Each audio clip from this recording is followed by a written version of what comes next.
Financial markets పై పట్టు సాధించాలనుకునే వాళ్ళు Revanth conduct చేసే వెబినార్ కోసం ఈ నెంబర్ కి కాల్ చేయండి. నమస్తే, వెల్కమ్ టు సుమన్ టీవీ. నేను మీ బెల్లి చక్రధర్. ఇవాళ మనం చూడండి, సెకండ్ ఒపీనియన్ అంటారు. అంటే ఏంటో తెలుసుకుందాం. జనరల్గా చూడండి, మనకి ఏదైనా హాస్పిటల్కి వెళ్ళినప్పుడు ఏదైనా ఆపరేషన్ చేయాలి అని అన్నప్పుడు మనం సెకండ్ ఒపీనియన్ కింద వేరే హాస్పిటల్లో ఇంకో డాక్టర్ని కన్సల్ట్ చేస్తాం. అట్లాగే మనకి ఈ మ్యూచువల్ ఫండ్స్లో కూడా చూడండి, చాలా డైరెక్ట్ ప్లాన్స్ అని వచ్చేవి. అలాగే రెగ్యులర్ ప్లాన్స్లో కూడా కొంతమంది అడ్వైజర్స్ ఉన్నారు. మనం ఫ్లైట్ ఫండ్స్ సెలెక్ట్ చేసుకుంటున్నామా లేదా అంటే, డైరెక్ట్ ప్లాన్స్లో మనం కనుక ఆన్లైన్లో జీరోదాలో కావచ్చు, ఆప్స్టాక్లో కావచ్చు, అలాగే మనకి ఏంజిల్ వన్ కావచ్చు, అలాంటి చోట మనం సొంతంగా నిర్ణయం తీసుకుని ఇన్వెస్ట్మెంట్ చేస్తున్న ఫండ్స్ ఏవైతే ఉన్నాయో అవి కరెక్ట్ అయినా రాంగా అన్న డెసిషన్ వచ్చినప్పుడు, లేదా ఒక రెగ్యులర్ ప్లాన్లో మనకు తెలిసిన ఒక ఫ్రెండ్ కావచ్చు, ఒక రిలేటివ్లో ఎవరైనా కొత్తగా యాంఫ్ ఎగ్జామ్ పాస్ అయ్యారు, వాళ్ళు మనకు కొన్ని ఫండ్స్ సజెస్ట్ చేశారు. ఆ ఫండ్స్ మరి వాళ్ళకి అంత ఎక్స్పీరియన్స్ లేదు, అవి కరెక్టా కాదా అని డైలమా వచ్చినప్పుడు ఒక ఎక్స్పర్ట్ని ఎవరైతే ఉంటారో, ఒక గణనీయంగా ఒక 20 years ఎక్స్పీరియన్స్ ఉన్న వాళ్ళు ఎవరైతే ఉంటారో వాళ్ళని సంప్రదిద్దాం అనుకున్నప్పుడే సెకండ్ ఒపీనియన్ వస్తుంది. సో ఈ సెకండ్ ఒపీనియన్ అనేది ఎలా ఉంటుందంటే, ఒక ఫీజ్ బేస్డ్గా ఉంటుందండి.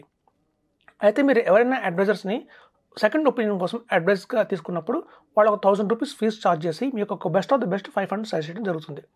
సో చూడండి, అలాగే మీ పోర్ట్ఫోలియోలో ఆల్రెడీ ఏదైనా మేము ఇన్వెస్ట్ చేస్తున్నాం సార్, మా దగ్గర ఎస్ఐపీస్ రన్ అవుతున్నాయి, ఒక 10 SIPs ఉన్నాయి, 15 SIPs ఉన్నాయి. సో అట్లాంటి ఉన్న 10-15 SIPsలో కూడా ఏవైతే ఫిల్టర్ చేయాలి, ఏవైతే అన్వాంటెడ్ SIPs కొన్ని ఉన్నాయో, లేదా అన్నెసరీగా మనం ఏదైతే చేస్తున్నామో ఫండ్స్ సెలెక్ట్ చేసుకున్నామో వాటిని కరెక్షన్ చేయాలన్నా కూడా మనం కన్సల్టెడ్ సెకండ్ ఒపీనియన్ తీసుకోవచ్చు. చూడండి, మ్యూచువల్ ఫండ్ అనేది చాలా వ్యాస్ట్గా ఉంటుంది. ఒకరోజు ఉన్న ఫండ్ పర్ఫార్మెన్స్ ఇంకో రోజు మారిపోతూ ఉంటుంది. అలాగే ఫండ్ హౌసెస్ కూడా దగ్గర మనకి 60+ ఫండ్ హౌసెస్ ఉన్నాయి. సో కొత్తగా చాలా ఫండ్ హౌసెస్ వస్తున్నాయి. సో NFOs కూడా చాలా వస్తున్నాయి మనకి మార్కెట్లో. సో ఎప్పుడైనా NFOs వచ్చినప్పుడు కానివ్వండి, లేదా కొత్తగా ఫండ్ హౌసెస్ వస్తున్నప్పుడు కానివ్వండి, మనకు కూడా ఒక డైలమాలో ఉంటుంది, మనం చేయాలా వద్దా అనేది. అట్లాంటి టైంలో కూడా ఒక ఫీజు బేస్డ్ సెకండ్ ఒపీనియన్ అనేది తీసుకోవచ్చు. సో మనం ఏదైనా గూగుల్ పే కానీ, ఫోన్పే ద్వారా కానీ వాళ్ళకి 1000 rupees పే చేసిన తర్వాత మనకి కాంటాక్ట్ అవుతారు అడ్వైజర్స్. మనం అలా సెకండ్ ఒపీనియన్ తీసుకోవడం వల్ల ఏమవుతుందంటే, మనం ఎక్కడైనా చూడండి, ఒక బ్యాంక్కి వెళ్ళామనుకోండి, ఒక లాకర్ కోసం కావాలన్నా, ఒక పర్సనల్ లోన్ కావాలన్నా కూడా వాళ్ళ ఆబ్లిగేషన్ మీద మాకు SIPs చేయమని చెప్తారు. కానీ ఆ బ్యాంక్ ఎంప్లాయీకి అంత అవగాహన ఉందా మ్యూచువల్ ఫండ్స్ మీద అంటే తక్కువే ఉంటుంది. సో అట్లాంటి టైంలో కూడా మనం ఒక సెకండ్ ఒపీనియన్ తీసుకోవచ్చు. సో మన అందుబాటులో మన ఊళ్ళో ఉన్న ఒక అడ్వైజర్ దగ్గరికి వెళ్దాము, కానీ ఇంకంత ఎక్స్పీరియన్స్ లేదు, ఎక్స్పీరియన్స్ ఉన్న అడ్వైజర్ దగ్గర ఫండ్స్ మనం సెలెక్ట్ చేసుకుందాం అన్నప్పుడు కూడా మనం ఈ ఫీజ్ బేస్డ్ అడ్వైజర్కి తీసుకోవచ్చండి. దాన్ని సెకండ్ ఒపీనియన్ అంటారు. 1000 rupees నామమాత్రంగా మనం ఫీజు పే చేసి గూగుల్ పే ద్వారా కానీ, ఫోన్పే ద్వారా కానీ వాళ్ళ అడ్వైస్ తీసుకొని కనుక ఆ ఫండ్స్ మనం ప్రాసెస్ చేసుకుంటే కరెక్టా కాదా అని తెలిస్తే మనకు ధైర్యంగా ఉంటుంది. అయితే చూడండి, ఎవ్రీ 1 yearకి ఫండ్స్ అనేవి మారిపోతూ ఉంటాయి. మనం తీసుకున్న ఫండ్స్ కరెక్టా కాదా అనేది కూడా చాలా డైలమాలో ఉంటాం. మీకు ఒక బెస్ట్ ఎగ్జాంపుల్ చెప్తాను. చూడండి, ఒకసారి నేను ఇట్లా వైజాగ్ నుంచి హైదరాబాద్ వస్తున్నాను ఫ్లైట్లో. సో హైదరాబాద్ నుంచి నేను ఎప్పుడైతే వైజాగ్ వస్తున్నానో ఫ్లైట్లో నా పక్కన సీట్లో అది యాక్చువల్గా ఫ్లైట్ ఒరిస్సా నుంచి వస్తుంది. సో ఒరిస్సా నుంచి వైజాగ్ వచ్చి, వైజాగ్ నుంచి మనకి హైదరాబాద్ వస్తుందన్నమాట. సో యాక్చువల్గా ఒక బెంగాలీ, ఒరిస్సా అతను నా పక్క సీట్లో కూర్చున్నారు. సో అతను అడిగిన క్వశ్చన్ ఏంటంటే, ఏదన్నా మీరు ఏదో ఫైనాన్షియల్ ప్లానింగ్ అంటున్నారు, ఒక మంచి అడ్వైజర్ అంటున్నారు కదా, సో అలాంటప్పుడు ఒక మంచి అడ్వైస్ చేయండి అని చెప్పారు. ఆ టైంలో మెరై అసెట్ వాళ్ళ ఫండ్ చాలా బాగుంది. ఆ మెరై అసెట్ ఫండ్ చాలా బాగుందండి, మీరు అది తీసుకోండి అని చెప్పాను. సో తర్వాత ఏమైంది అంటే, గణనీయంగా ఆ మెరై అసెట్లో ఉన్న ఫండ్ మేనేజర్ ఎవరైతే ఉన్నారో గోపాల్ అగర్వాల్, ఆయన HDFC మూవ్ అయిపోయారు. సో అప్పుడు చూడండి, మెరై అసెట్ ఫండ్స్ కాస్త కొంచెం డౌన్ఫాల్ అయినాయి. అలాగే HDFC ఫండ్స్ కొంచెం అప్ ట్రెండ్ మొదలుపెట్టాయి, ఎందుకంటే ఆ గోపాల్ అగర్వాల్ మారిపోవడం వల్ల. ఇప్పుడు చూడండి, ఆయన నా పక్కన సీట్లో కూర్చున్నారు, కానీ నేను ర్యాండమ్గా ఒక మంచి ఆ టైంలో ఉన్న మంచి ఫండ్ చెప్పాను.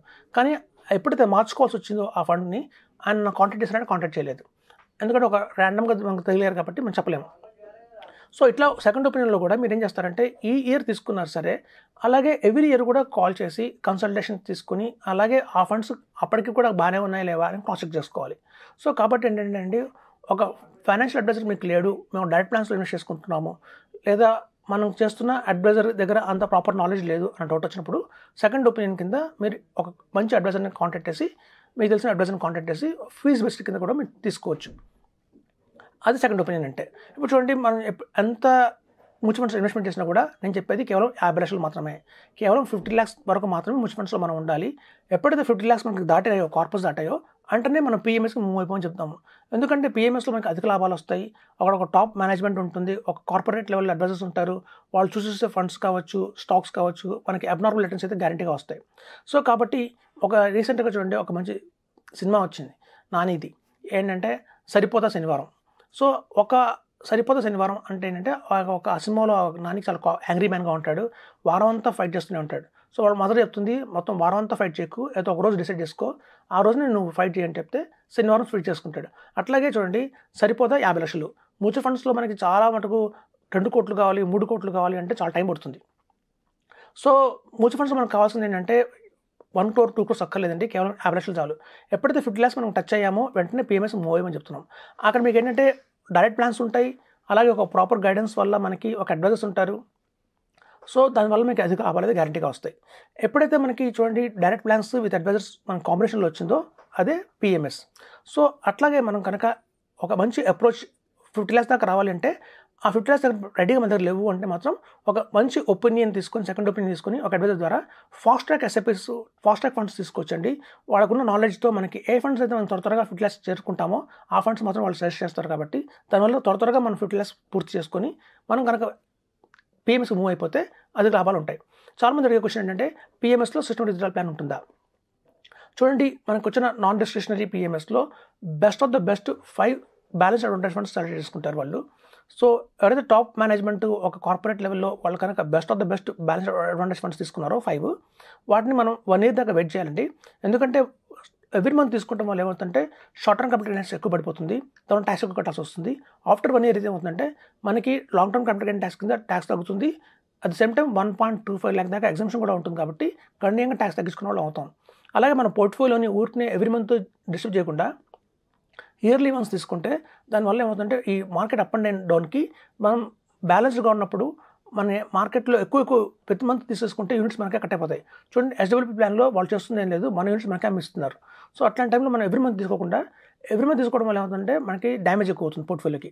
సో ఇయర్లీ వన్స్ తీసుకొని దాన్ని ఒక ఓవర్ నైట్ ఫండ్లో కానివ్వండి లేదా ఒక లిక్విడ్ ఫండ్లో కానీ పెట్టుకొని అక్కడి నుంచి మనం ఎవ్రీ మంత్ తీసుకుంటే మాత్రం మీకు అనూహ్యమైన లాభాలు అయితే వస్తాయి.